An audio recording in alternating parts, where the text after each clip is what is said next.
Don't know. Whatever shall we talk about? Whatever shall we discuss? Oh, okay, I must have missed that one.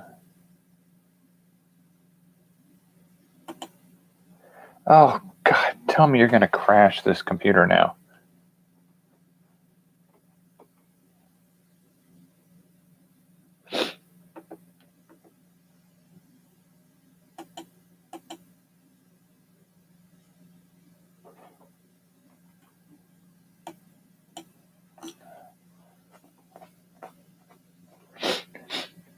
Okay, so.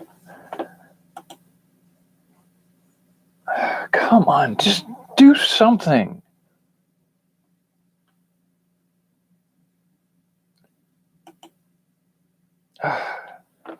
Computer's being weird now. I can't get it to do anything sequentially. Just sort of chokes every time I try to do more than one thing at a time. It might have something to do with the fact that there are something like 30 tabs open in the background, but it is what it is.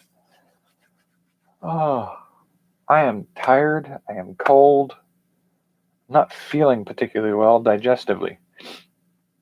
Okay, yeah. It just seems to be that every time I try to click on something, it takes like 2 minutes for it to do it. So I think my computer's just overloaded right now. So I'm trying to trim some stuff back. I'm overloaded right now too. My oh man, I have never been so close to just walking out in the middle of a shift. The last couple days, they definitely hit all of my buttons hard after telling me how much they needed my help to do things and that there was nobody else they could depend on to do it. And then I come in and get treated the way I was treated. I'm quitting that job soon. I'm going to give my notice real soon. Whether or not I have something else lined up, that's just going to happen. I got a little time that I could probably go jobless, but I'd rather not do that too long. I do think I'm going to need like a week or two of vacation before picking up some other job. I need to go back through some of my open tabs of jobs that I was going to apply to, and then just start applying to some of them. And if it takes several weeks for any of them to bear any fruit, that's fine. I just can't keep doing this stupid job.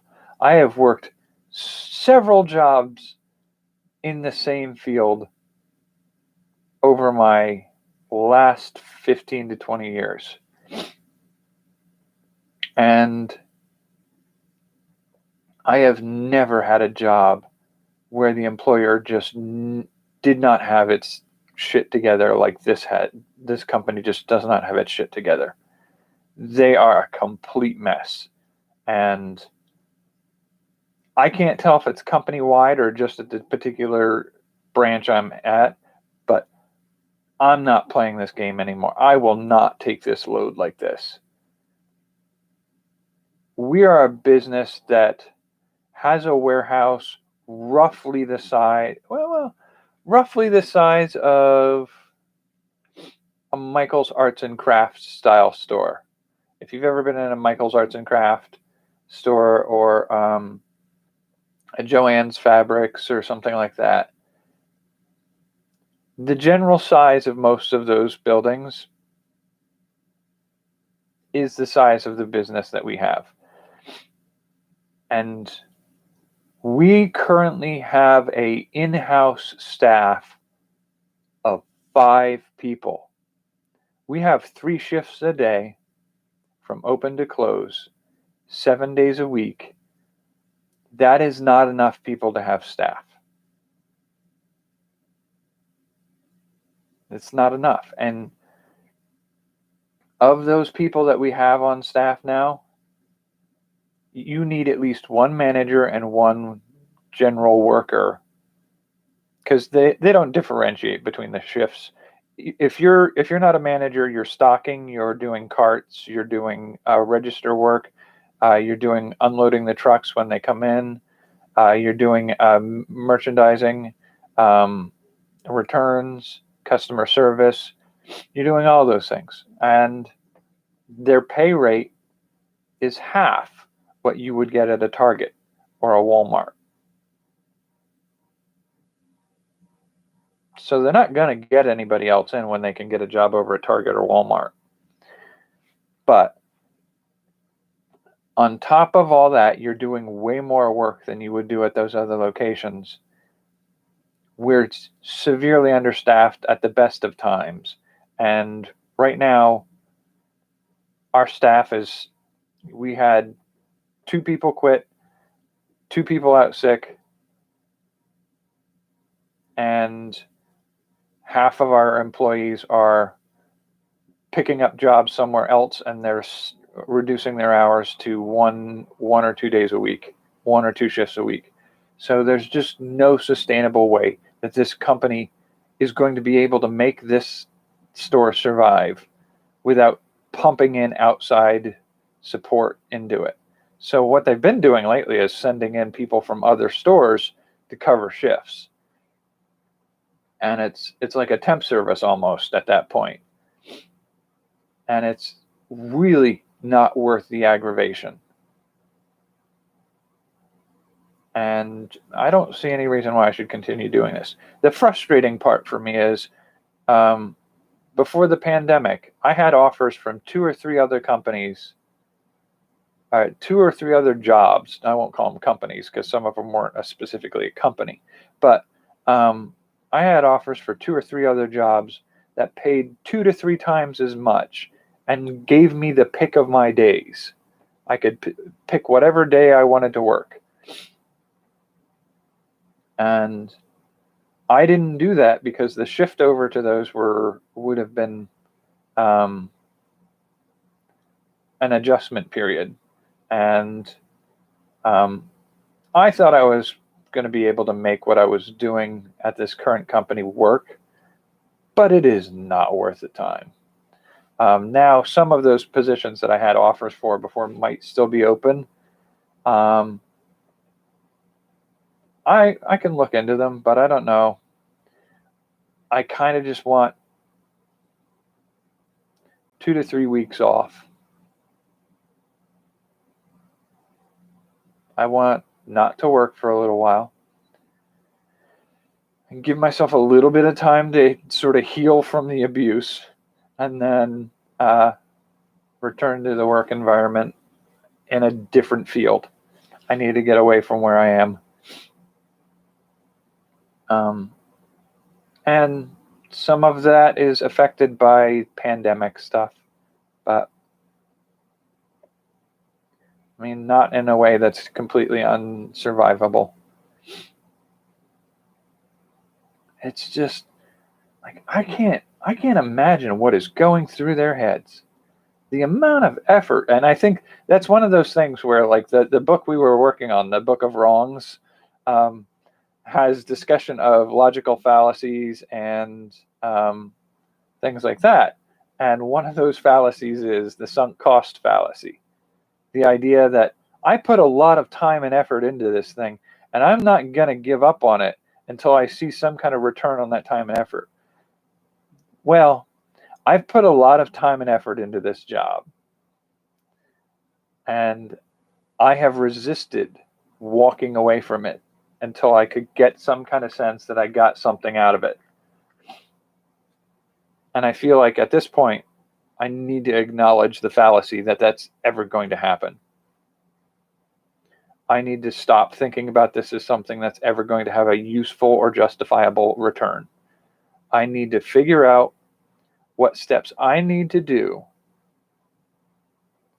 to walk away from this job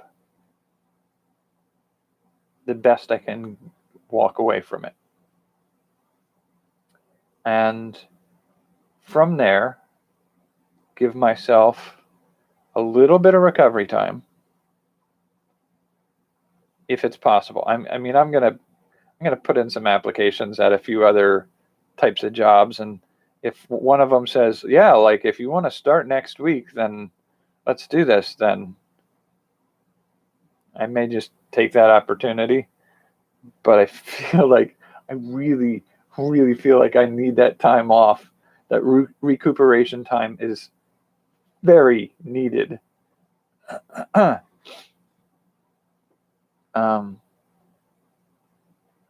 so I don't know. It's just like I can't fathom how things got to the state that they're in now for this company.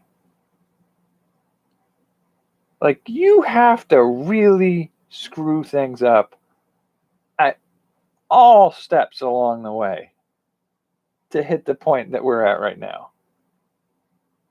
You have made the choices that brought us to this point now. Something in that process should have tipped you off that you were headed in the wrong direction, but you just kept doubling down and heading in that direction. I just don't know what is in their head.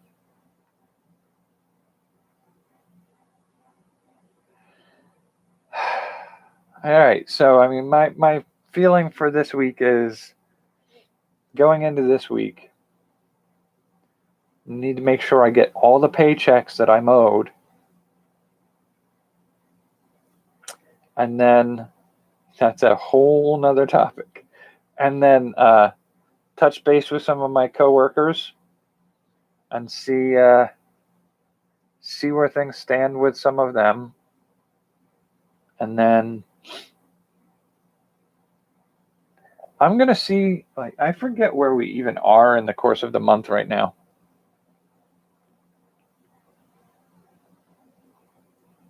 I forget what day it is. I'm trying to look it up right now. It's what day of the month? That's I know today is Sunday. Okay, so it's the 21st technically for you. For me, it's the 22nd already. So a week from today. Ooh, dare I do that? Would that be viable? Would I give my notice a week from Monday and walk away on the essentially 10th from the job? Or do I go through till April 4th and give my 2 weeks notice and walk on the 18th? Or do I even try to make it all the way through April? I don't know that I have a full April in me. Not after the last couple days. I just don't think I got it in me anymore. It's just like I had a day, and that's the thing, is I need to give myself a little bit of time, I think, to make the choice, because Friday, they hit all of my frickin' buttons. They, like, what you would normally consider, like, you've done screwed up, you've done crossed the line, you've made a choice on this day that has salted the wound. I had 3 of those in a double shift on, what's today? Saturday. Yesterday. I had 3 of those moments in the course of that day. And I will tell you, I was so close to just getting my coat, walking out in the middle of the shift, getting in my car, driving away, and never looking back. Oh, I have never been wound up that hard. Well, that's not true. I have been wound up that hard before in the past, but I can count it on one hand how many times that has ever happened to me. Like, where I've gotten that wound up. So I do have to give myself a little bit of time to not be making choices based on Saturday. But yeah, they're going to get their 2 weeks notice sometime in the next 14 days.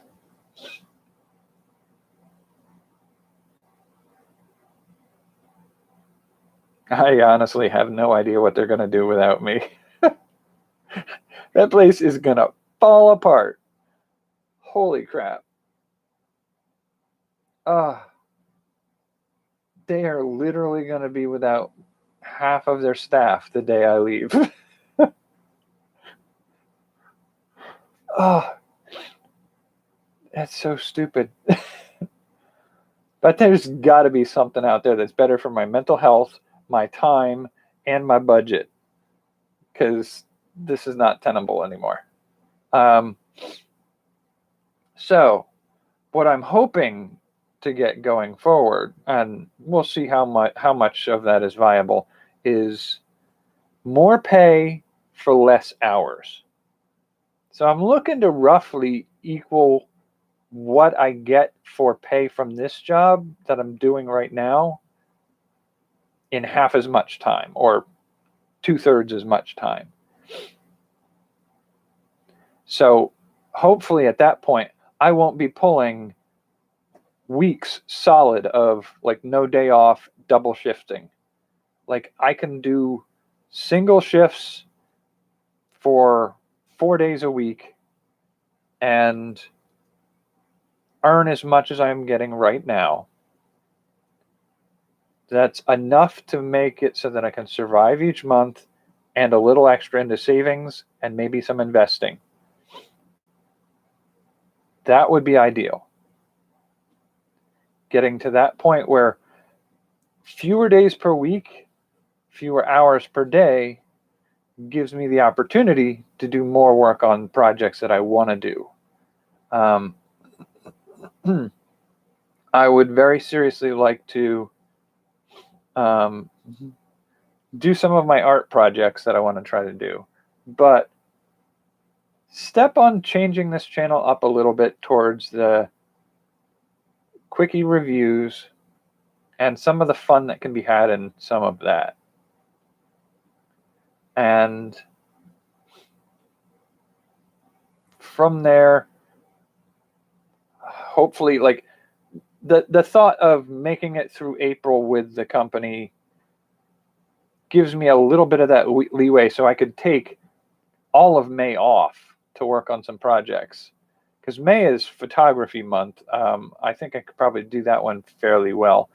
June is the one we're going to be doing the Game Jam, and July is going to be making an independent film. And ideally, I would like to be able to do those things while being able to hold down a job. But that job needs to not be so pervasively consuming all of my time and energy. And if it seems like it's going to be too difficult to happen there, like if I get a job for the second half of April, May, and June,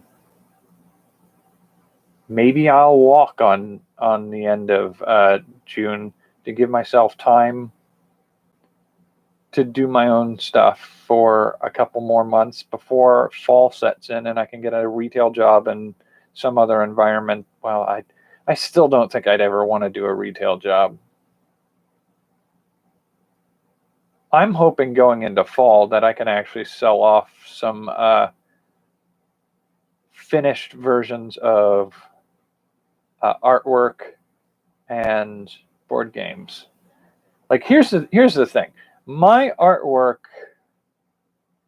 I know reasonably that I could probably sell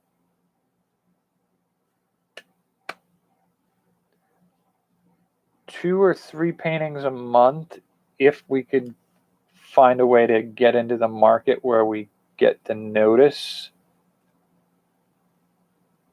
Because that's the thing, getting the reach, getting the advertising, getting the awareness towards you is one thing. because I know I've seen artists whose artwork is less, I don't want to say less quality. I want to say more along the lines of they haven't quite found their artistic identity yet. It's sort of all over the place. And I've seen these people selling 12, 13 drawings in the course of a month for $30 a piece. Like, that's not bad.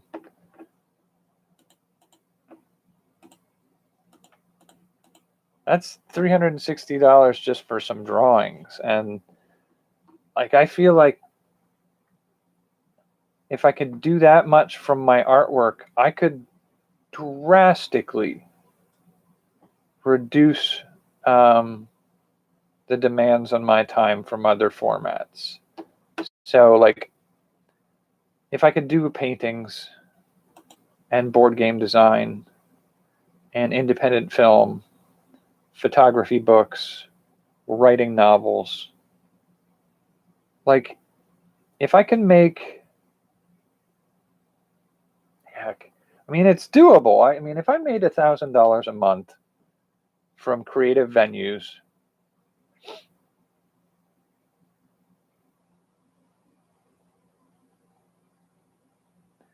I could make that work as a sort of a part-time income. I don't know. I mean, I really have to think about it. Like, a lot of that's sort of like pipe dreaming kind of discussion. But I really don't see any reason why I can't be making a reasonable amount of income from doing the creative projects that I do. I mean, yes, I'm not necessarily saying I'm going to retire and live off of my art. Like, that's a little too ambitious. Now, don't get me wrong. One of the things I would love to be able to do on Opportunity Forge, and I think I've talked about this before, was to do a lot of those entrepreneur things, drop shipping, sell fulfillment by Amazon, FBAs, make a line of t-shirts, legitimately see what kind of income one can generate from these sort of side hustles, as they call them all. And, look into flipping things you get at the thrift store or find on Craigslist. Could I reasonably go down to the local auto auction site, learn enough about cars that I can take a quick look at all the cars and really get a sense of whether or not there's a lot of risk involved in making this purchase, and then buy a car, fix it up, flip it, and see if I can make a profit that way. And what are the odds that we get taken for a ride on that? I don't know. But, it's like, it's probably reasonably accessible to adventure in that area, in the sense that, like, you're probably not going to lose $600 in a month. So, like, as an adventure to check out, could I see how that might work out and make maybe, $100, $200, $300 in a month from trying that out, or lose 100 to 200 in a month and have that be something I can write off as, learning about it, teaching other people what I learned in the process of doing this sort of thing. There's some other stuff out there, some more specifically entrepreneurial marketing stuff that's out there that's sort of interesting, because we talk about flipping cars, where you go buy a used beater, fix a few things about it, give it a new coat of paint or polish it up, and then resell it for a marked up price. You can do it for houses, but there's also, believe it or not, as stupid as it sounds, social media.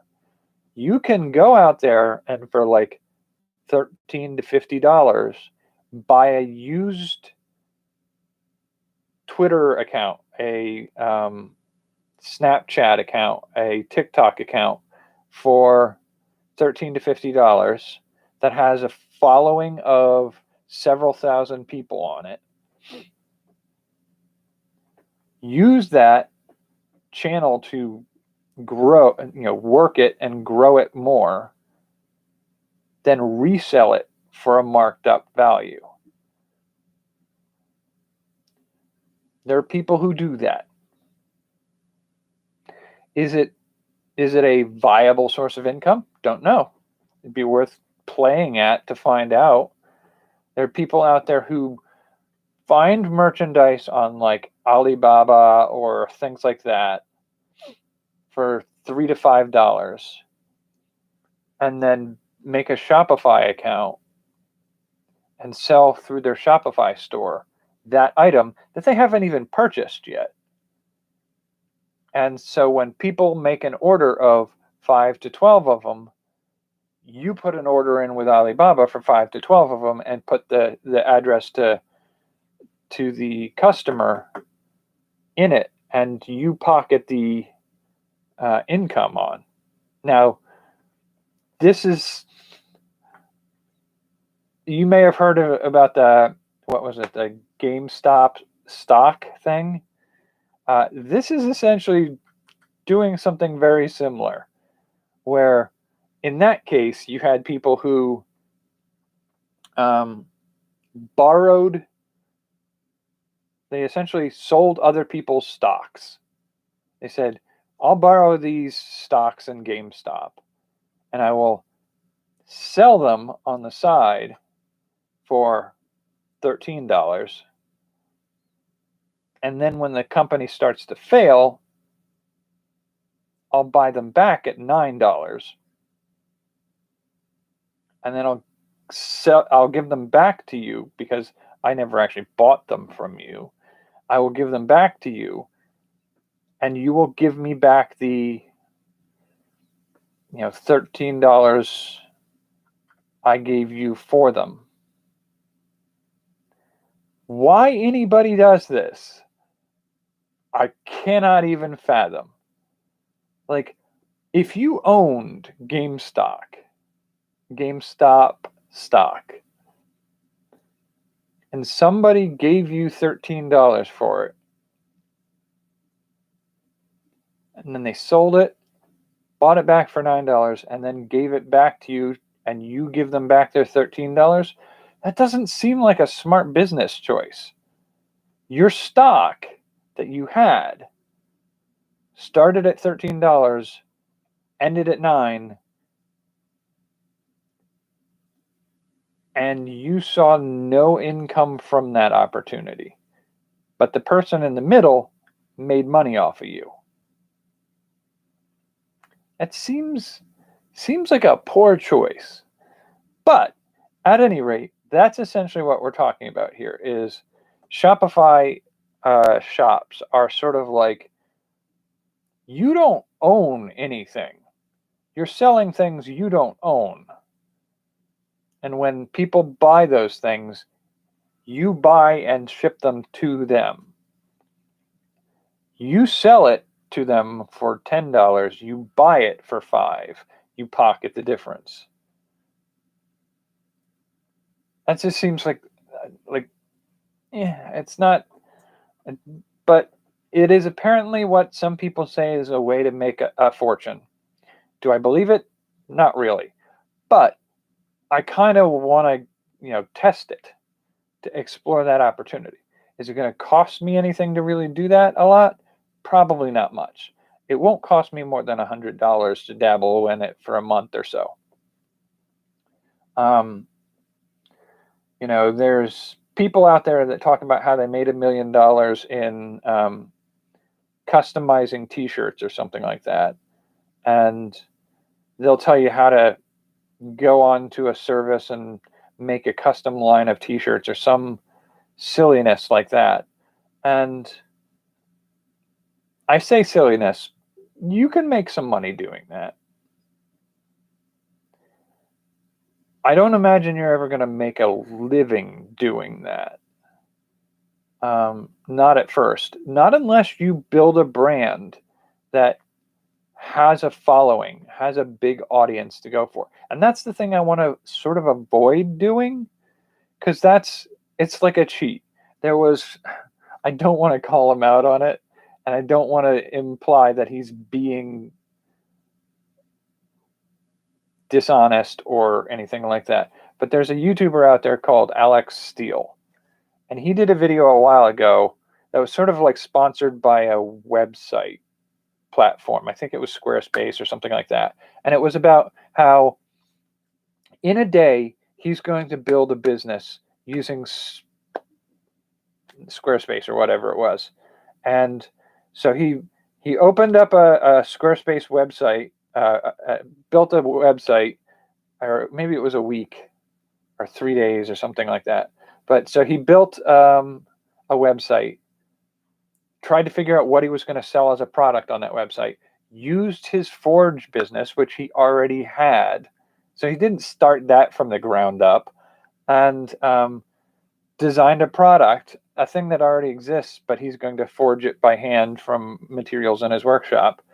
Did some prototyping, testing, and figuring some of that out, and made a batch of them, sort of mass produced them, which is not something he's going to do once the video's over. He did that run as a demo of something he could do.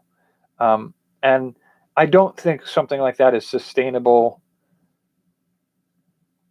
as is for more than a short period of time. But the other problem with that all was he's a social media known figure. He could post a dirty Kleenex for sale on eBay that he has used, and somebody would pay him $350 for it. He's a celebrity, and he has people who follow all of his social media posts. You don't get that when you start a business from scratch. And so yes, he did it. He started a business, he started a website, he started a product design, sold that product design completely out within the first few days, and made $1,000 or something like that from a few days effort on his part. Yep, he did that. But that's not going to happen for you, and that's not going to happen for me, because there are a whole lot of key pieces in that equation that we don't have. And if I'm going to do a real breakdown of some of these myths of how to make a living or start a business or that kind of thing, I need to do it from a position of not having a following. And so I need to do that kind of experimentation early on, because if I get known for doing these things, I will get people following it and people referencing it, and it makes it harder for that sort of proof of, could any schmo get a successful art career by doing these steps? Well, if I succeed at doing that, then the next time I try to do a t-shirt design thing, I'm the known artist doing the t-shirt design, not just any schmo.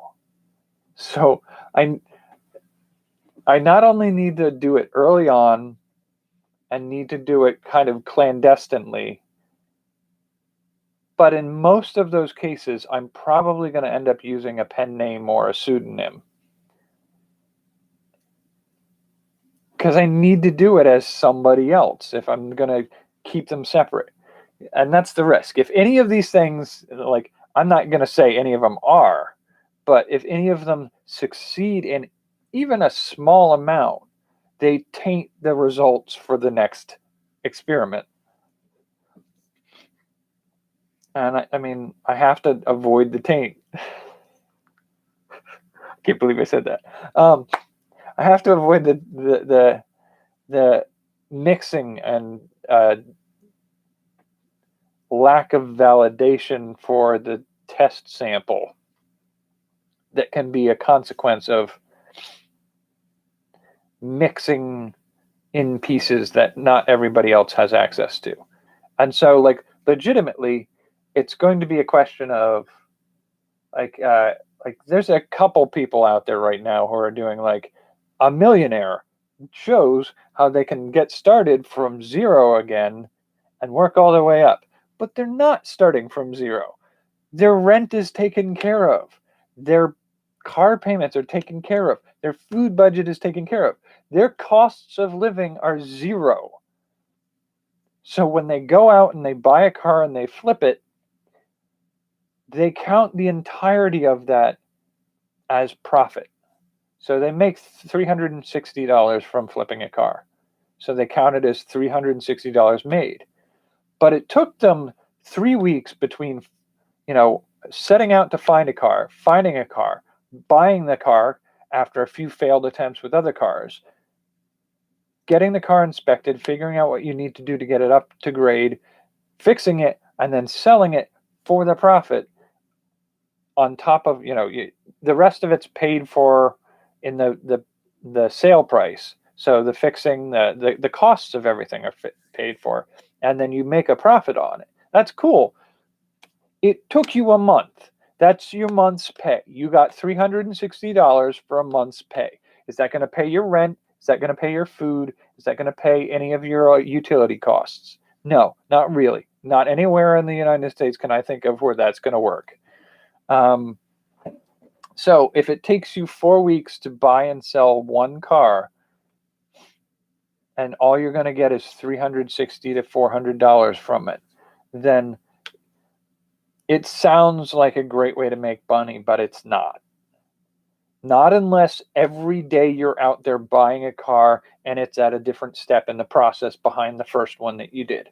You're going to be banging out cars left and right. You got to be pumping out those fixes and repairs every day of the week. You're going to have to dump in $5,000 to $6,000 to buy beaters in a month, and then you're going to need to put in an additional $1,000 to $2,000 of any repairs or cleanups that you need to do. So it's not a start from nothing proposition. And it's one of those, like, I know to a certain degree I'm starting from the premise of like annoyance at the people who are pitching these ideas and wanting to prove how what they're hiding when they do those things. But at the same time, like, I legitimately want to talk about these things. It's not that they're not possible ways of making a business to start from. You could start a business from those. But it's not as easy as they make it look. And I kind of want to just do what aren't they showing you? Just like I kind of want to do like what does it take to get a YouTube channel off the ground from scratch? And that's why I want to keep that channel separate from this one. Like, okay, starting from scratch, if I put $10 into it, so I won't use this camera, I won't use this mic for that series. To be fair, well, I don't know. That's a real thought. Like, the temptation is to say, like, I won't avoid the use of a 1080p and some audio control, because that just helps.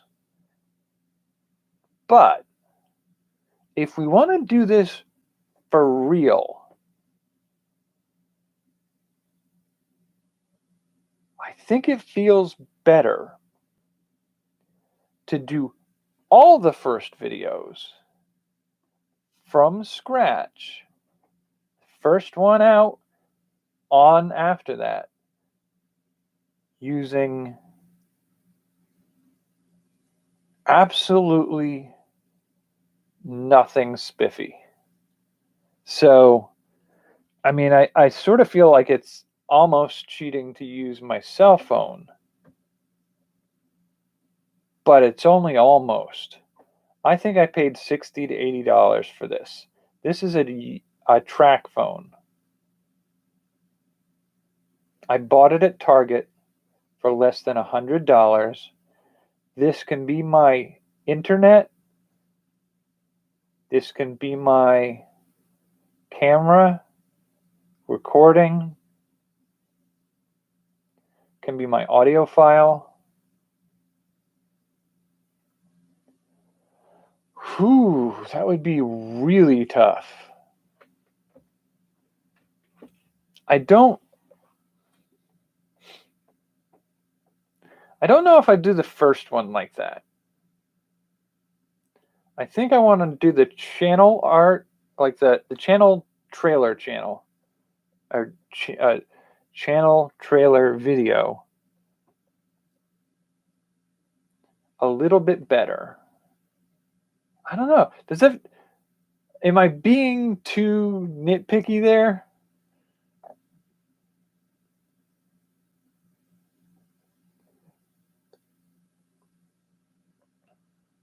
I don't know. I feel like that's a little too, like, if I were to use a good quality camera, a green screen, a lighting rig, and a microphone, it's not the same thing, but it's a little too close to home of the Can a Millionaire show you how to start from ground zero and not actually start from ground zero? Huh. All right. So take a little bit of my own medicine there. So if I'm going to do that from the ground zero,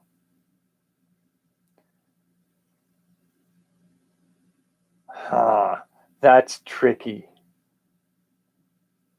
I'm going to have to home lighting hacks, home camera phone hacks to use as a camera, and literally start from scratch. I'm going to have to hang a sheet from the wall as my backdrop. Only use free editing software if I use any editing software at all.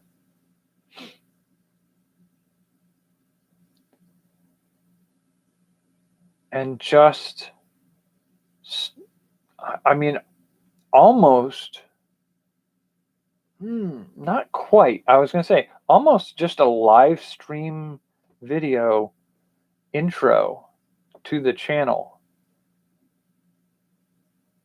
from zero.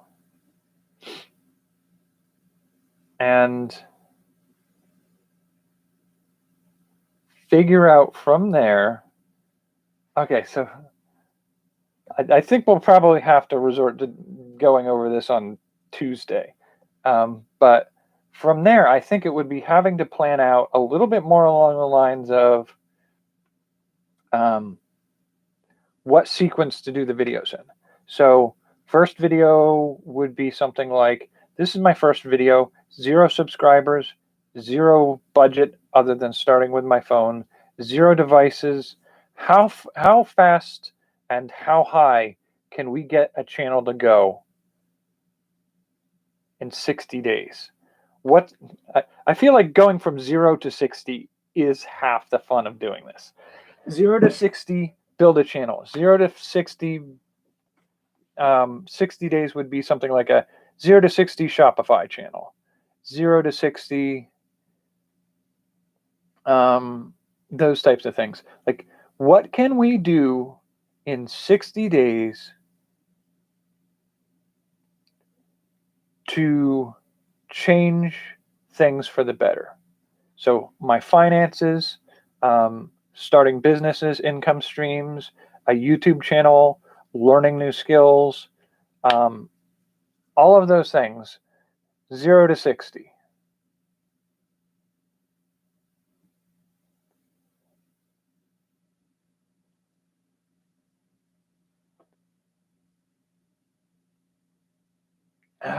So, like, if we were to do that, we'd start with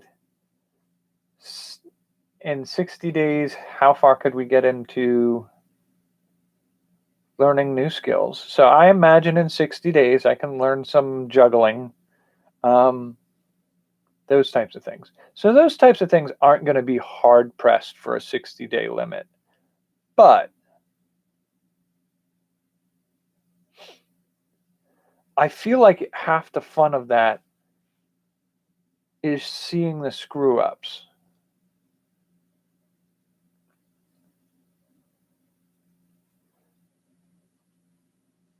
So, would we do daily updates of our progress on some of those? I don't know. That seems a bit much because by 60 days in, we'll have so many things going at once, so many plates spinning that that'll be like 30 videos a day. And that seems a bit much. But the progress and process of getting a YouTube channel up off the ground, the I'll have to figure out what's the first adventure in financial stuff.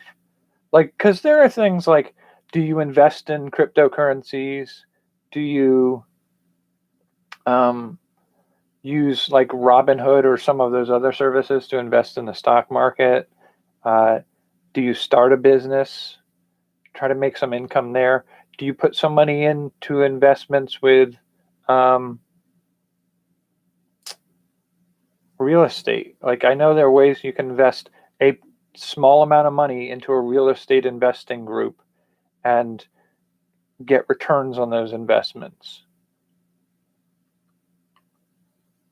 I don't know. I mean, I feel like if we're going to start that sort of thing,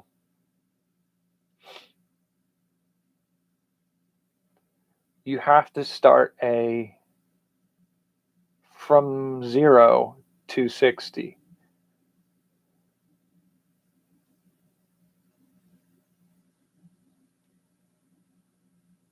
So I'd have to figure out where 0 is. Like, what's the lowest threshold of investment or money growth opportunity? What's the 0 mark? I don't have to buy anything. I don't have to have any special tools or equipment. It's just like elbow grease, some little side hustle. You make your first bit of money, use it to reinvest into other projects, and see where you can go from there. And honestly, some of those things, like, they may not be a 0 to 60 day kind of thing. But, I mean, we could probably do a 0 to 60 months. So, 365 divided by days. That's 365 days in a year. So,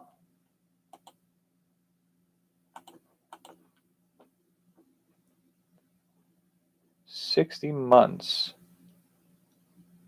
So they're 52 or 54 months in a year.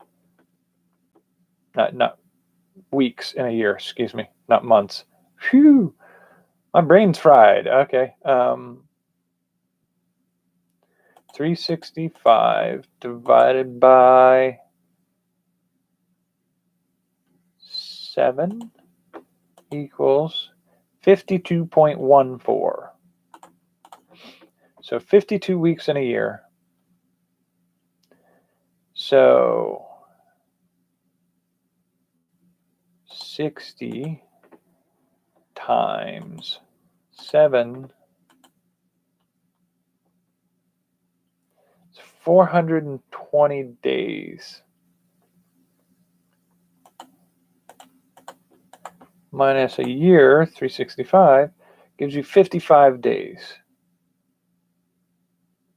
So it's a year and 2 months, roughly.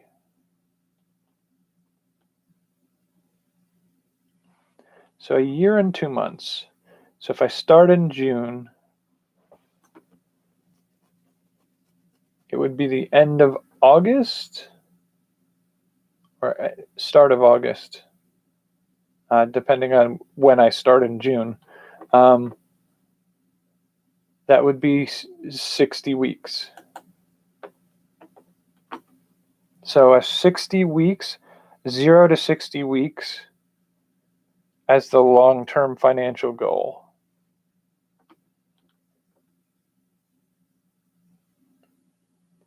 To see what those projects got us.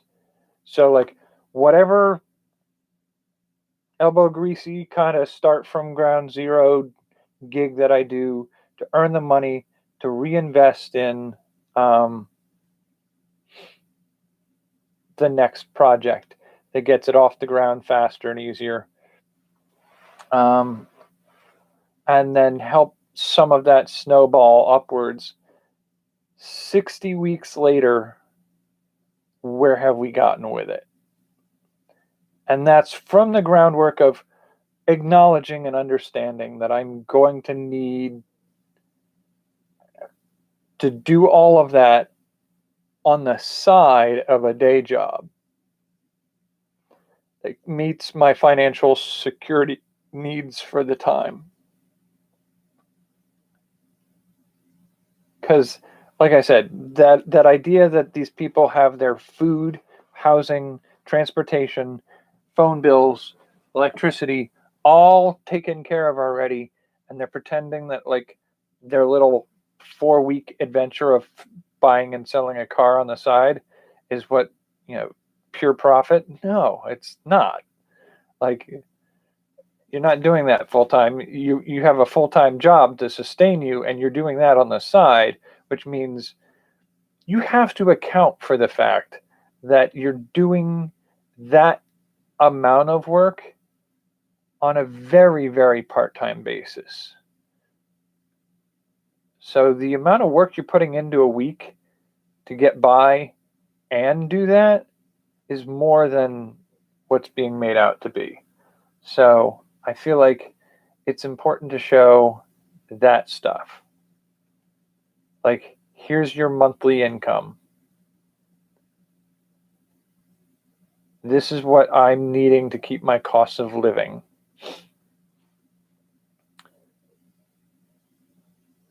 And I think I would also have to do, like, I have enough in savings right now that I may do some things on the side because the opportunities are ripe for them, but I should never count any of that if it succeeds in any way, and sort of treat that like it's somebody else's money.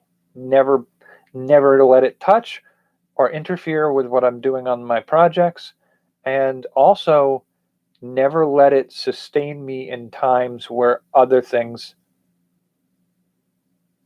should be sustaining me. So, like, I cannot put whatever, like the stimulus check or whatever it is we were supposed to get.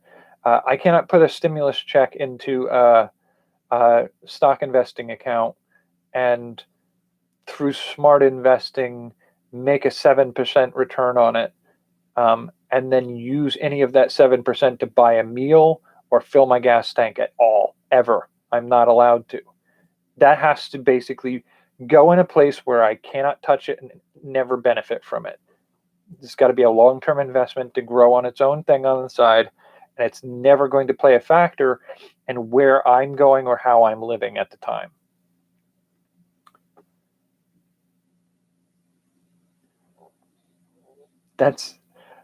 It's interesting to think about, like I can do that and I'm aware of that. But it's weird to think about it. Like, you're saying that for at least a year and 2 months, possibly longer, that you're going to potentially live in poverty, and if you lose your job, you're going to skip meals, not be able to pay gas, while you've got that $1,400 somewhere doing something that you know is there, and you could do something with it to save your ass in a tight spot, but you can't. You're not gonna. You're gonna commit to the fact that you're not gonna.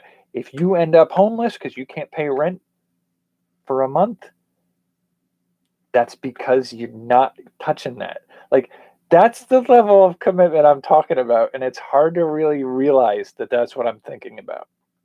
Will any of those things probably happen? Probably not.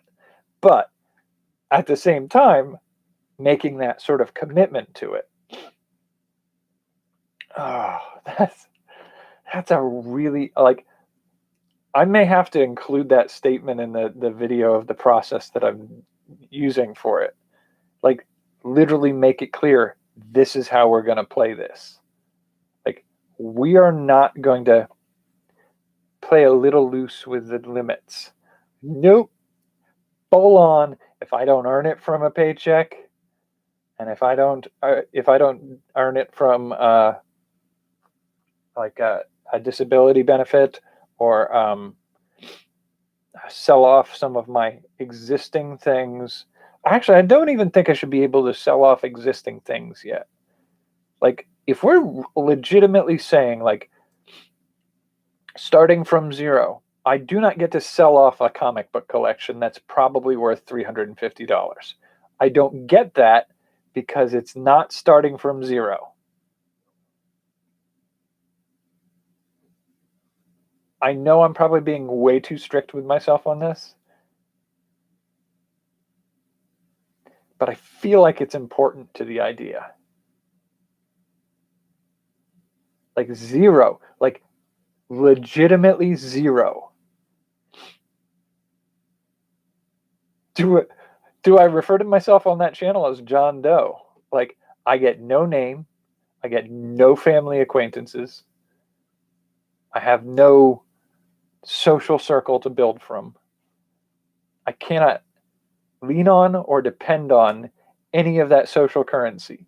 I have to start from zero.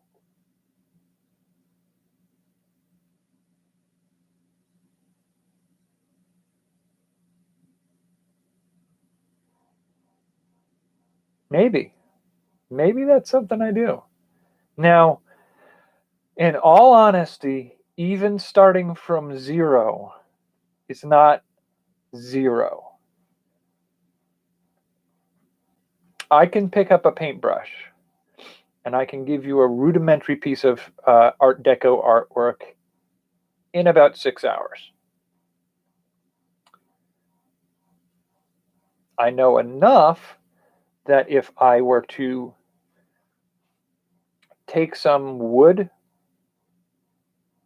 and a soup can, I could probably make charcoal, and I could take some simple scrap materials I can scrounge from some dumpsters and make a material to paint on. I could theoretically, just using my knowledge and scrounging in trash cans, make something that most other people can't. It's knowledge, experience, creativity, and understanding that I currently have. That's a resource that not everybody has. So even that is not a pure zero. But I can't really do anything about that. I can't handicap myself to a degree that I can't use that.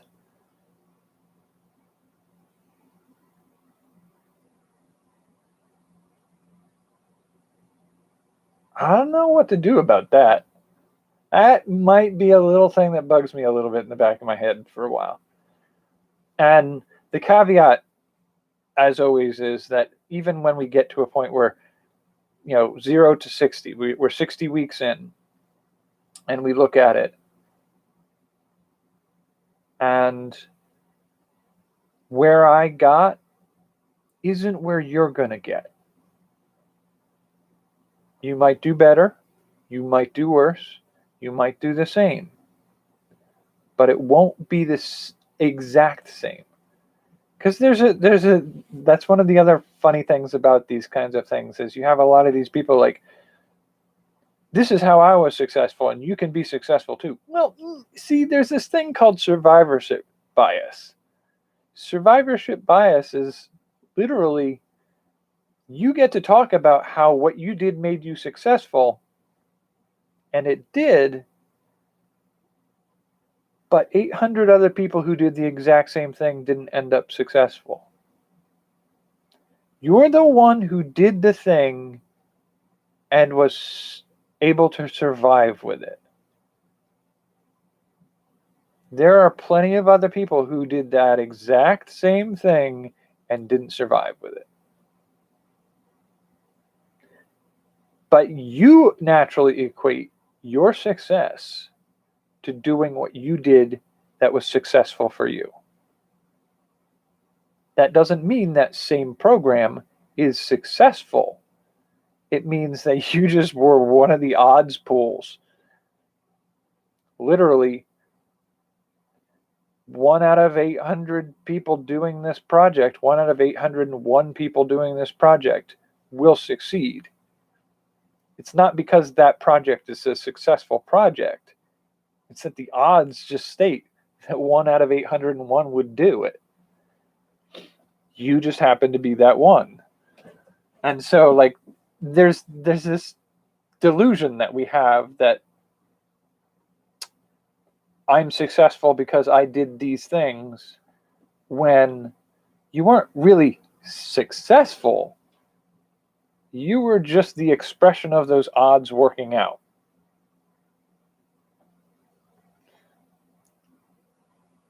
And so, like, I get that there's probably going to be some survivorship bias that occurs during the course of this event, of this experiment, this grand experiment of Opportunity Forge that I'll end up doing. Because somewhere in that system, I'm going to have a lucky break. And that lucky break isn't going to break the same way for everybody else who tries it. I can't do anything about that. And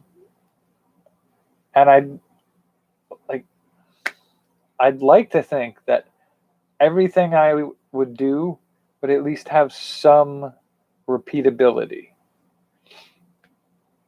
But I can't guarantee it.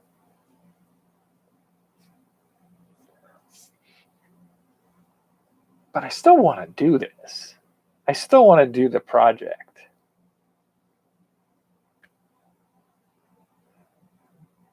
So in the meantime, I can plot out the right sequence of the first events, maybe even out for the first 6 months of exploring opportunities this way.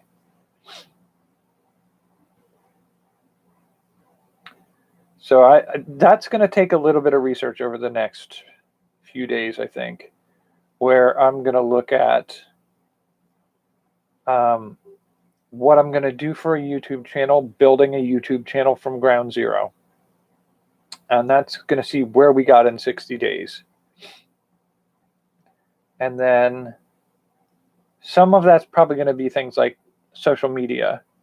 And so starting a social media from 0 to 60. And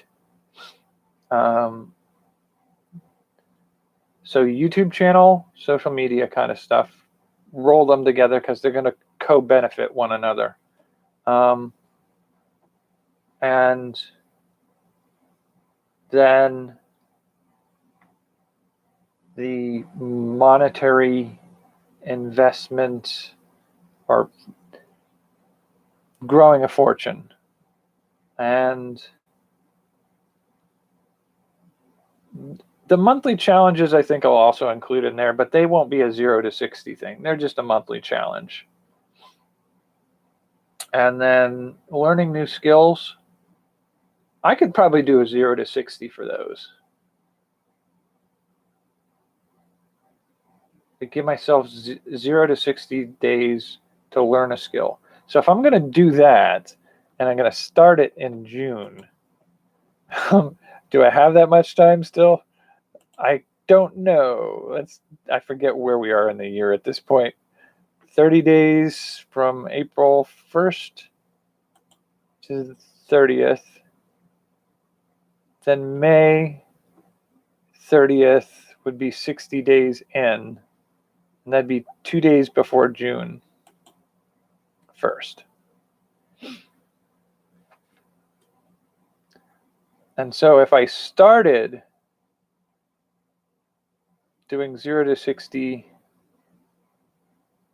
learning new skills in June, somewhere in June. I'm not sure what day in June. I'll have to figure out how to schedule that and how to plan that. But I would have to start in April a few of those things so that there's something to show for it in June.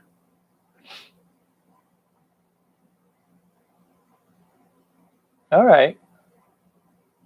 That's fair. I think we can do that.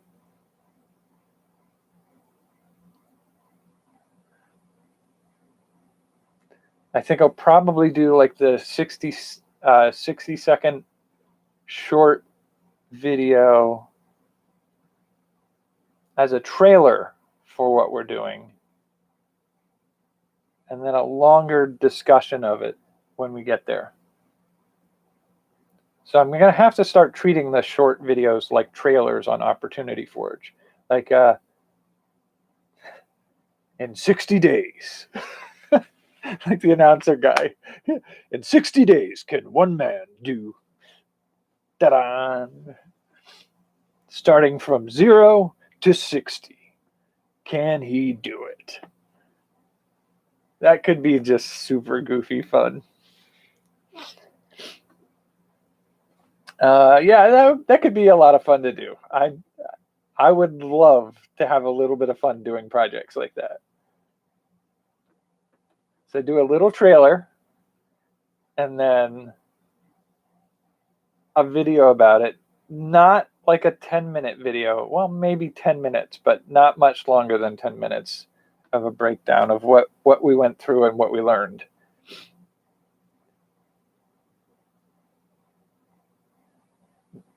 I really have to think about that now. All right.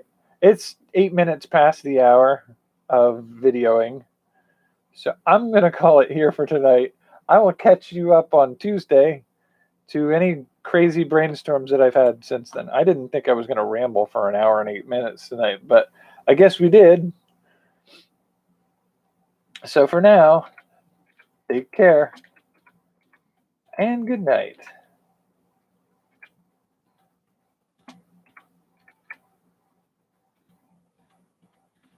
I always type this out. I'm wondering, should I cut and paste that or should I just shorten it to TCAG? TCAG. TCAG. I don't know. Good night. I'm getting punchy. I need to go to bed.